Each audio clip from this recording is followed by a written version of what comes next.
Just northeast of Memphis, Tennessee, sits the town of Arlington. Today, it's the picture of a thriving suburban community.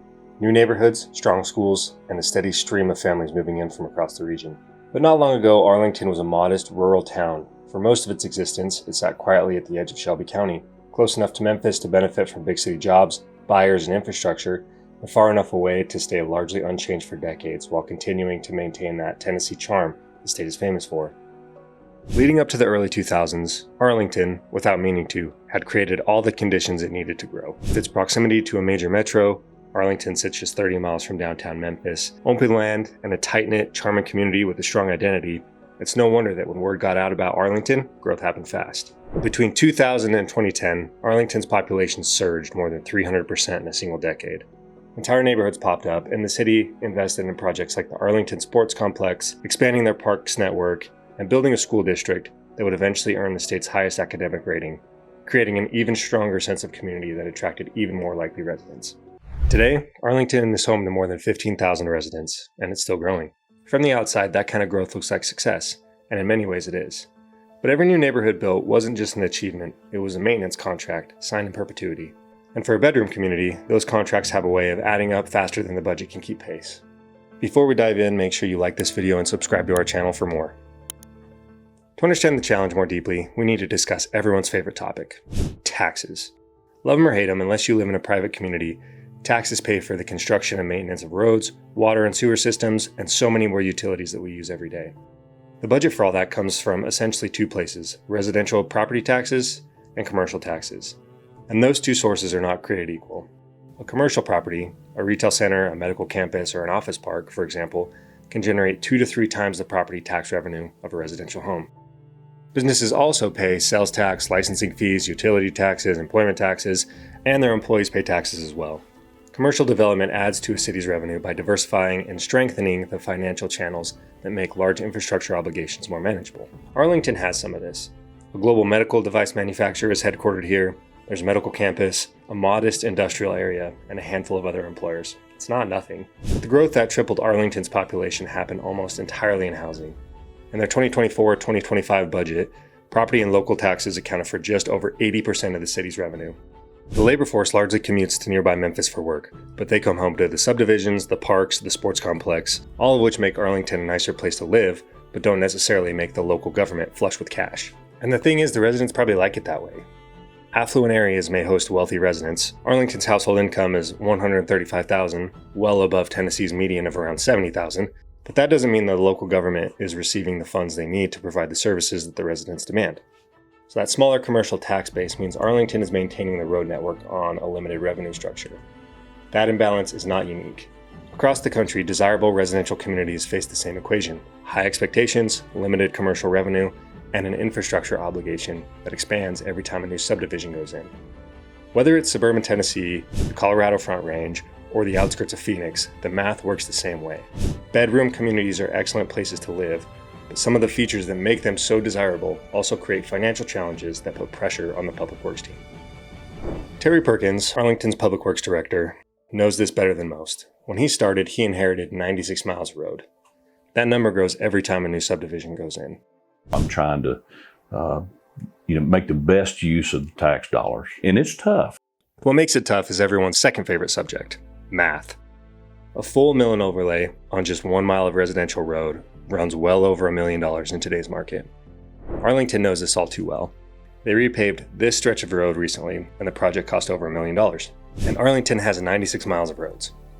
In the 2025-2026 fiscal year, the Public Works Department has a $5.6 million budget. So if they spend every single one of the department's dollars, they'd be able to repave about 5.5 miles of road per year. At that rate, it would take them over 17 years to repave the city's entire road network. And that's if you spent every single dollar the department had on paving. That's obviously not possible. Yes, the town might be able to find grants or leverage state and federal programs to help fund the paving, but those funds are far from guaranteed. The good news is that paving is not the only option. Deferred maintenance compounds quickly, and in a town where residents chose Arlington specifically because of its quality, a deteriorating road network isn't just an engineering problem. It's an open invitation to all the residents to bombard the city's offices with complaints. Luckily for Arlington, Terry understands the math. The first thing he did was get a clear picture of what he was actually working with. I knew that I needed some help with that. So I called in a company that specializes in, road maintenance and helping you with your road maintenance plan. They came in and did an inventory of our roads. They gave each segment a PCI score, and that gave me the ability to look at where I was, kind of where my worst roads were, where my good ones were, and from that I could develop a plan. PCI, Pavement Condition Index, is a standard asphalt rating scale from 0 to 100. Good roads score near the top, bad ones near the bottom. What that inventory gave Terry was a map of the entire network's condition, with every segment scored consistently to give Arlington an accurate understanding of where they stood. This is the starting point for building a pavement preservation plan. And a good starting point is exactly what they needed. We mentioned earlier that Arlington experienced tremendous growth in the early 2000s. That means a chunk of their infrastructure was built in a relatively short amount of time. When a city builds most of its road network in that short of a window, those roads don't just share a birthday. They share an aging trajectory, and they enter the deterioration curve together. If left untreated, those roads will all age out and become due for reconstruction around the same time. That's a potential catastrophe. Dozens of road segments approaching the same critical repaving threshold at the same moment, all of them competing for the same limited budget. Fortunately for Arlington, with some planning and forethought, the situation can be controlled and managed cost effectively. Step 1 of their pavement preservation program was understanding the current condition of their road network. Step 2 was implementing the right treatment for the right road at the right time. The window between early pavement preservation treatments and expensive structural rehabilitation is the most consequential window in pavement management. It's also finite. Much of Arlington's road network fell within that cost-effective early preservation window. A healthy portion of the roads in their subdivisions were still in pretty good to very good condition, so they were able to leverage treatments designed to keep those roads good. Here's how Terry puts it. We kind of look at PCI scores, and then we look at the treatments available and I use some resources online that actually kind of give you a guide as to some of the better treatments for roads and at what stage they are in deterioration. So I kind of use those a number of different tools to decide what treatment I want to utilize. I'm trying to utilize about a little over 30% or so of my budget to do preservation, and then that kind of leaves me the rest to look at some of the roads that are too far gone for preservation. It is a struggle. Everybody wants their street paved, and we get a lot of feedback on different treatments. Oh, hey, why are you doing that when you should be paving? And what I try to explain to people, I try to be transparent about our process and what we do and why we do it the way we do. And most people, once they understand kind of your approach, they feel a little better about it. The question has to shift from how do we pave more to how do we stop roads from needing to be repaved in the first place? To answer that, you have to look at what actually breaks down a road. It's not just heavy vehicles and traffic. It's oxidation. It doesn't seem like it, but asphalt is a flexible material. It moves under the weight of vehicles. UV rays and moisture turn flexible asphalt brittle by breaking down the binder that holds everything together. Once that process starts, there's no going back. You can slow and delay the effects of oxidation, but you can't put the genie back in the bottle. This is where Arlington leans into a specific category of pavement preservation known as high-density mineral bonds.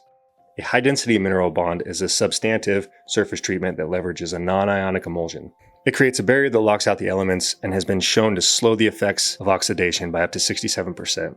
For the roads in Arlington that were still in that critical good to great window, a PCI above 70, leveraging HA5 was a big decision. By applying HA5 early, Arlington isn't just making the roads look better. They're essentially freezing the road's PCI score in place for years. I can do more roads with HA5 than I can with high-mix asphalt. So I'm actually treating more road than I would be if I was just doing just overlay. By shifting the focus to the high-density mineral bond category, the trade-off we mentioned earlier starts to disappear. You aren't neglecting the bad roads to fix the good ones. You're extending the life of your good roads to save up the budget to be able to fix your bad roads. For roads later on in the deterioration cycle, Arlington uses chip seals and they engage in pilot projects, testing other treatments.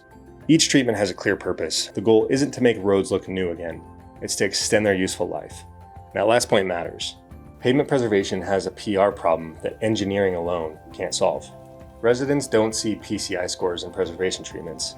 They see a road that is either good or bad. So when they see a road that looks perfectly fine getting treated, and another street 2 blocks away that looks worn out, still waiting to be addressed, they have questions, sometimes loud questions. In a community with high expectations, communications is part of the job. Perkins has to explain preemptive spending in terms that people without a pavement background can understand and trust. HA5 makes that conversation easier in a practical way. A road that looks good, clean, and well-maintained tells residents something without requiring any explanation. It's a signal that someone is paying attention. Terry puts it this way. People love for their roads to look nice and black and pretty, so and it stays that way. Terry reevaluates PCI scores every 2 to 3 years, updating the condition map and adjusting the treatment plan as the network ages. It's a continuous discipline maintained alongside the road themselves. And that's good because Arlington isn't done growing. Ford's Blue Oval City, one of the largest electric vehicle plants in North America, is coming online just a few miles away. And developers are already marketing Arlington as the obvious place for its workforce to live. More families will move in and more infrastructure will be built. A new generation of roads popping up in a concentrated window, aging together and eventually arriving at the same reconstruction threshold simultaneously. The maintenance wave doesn't stop. It just starts over. The towns that avoid a massive repaving bill won't be the ones that got lucky with their tax base. They'll be the ones that had someone paying attention early enough, who understood that the budget was never going to be big enough to fix everything reactively. So the only real option was to stop things from breaking in the first place. In a beautiful bedroom community that is still becoming what it's going to be, the infrastructure that connects us all has to be ready for what's coming next. If you like this video, make sure you like and subscribe for more.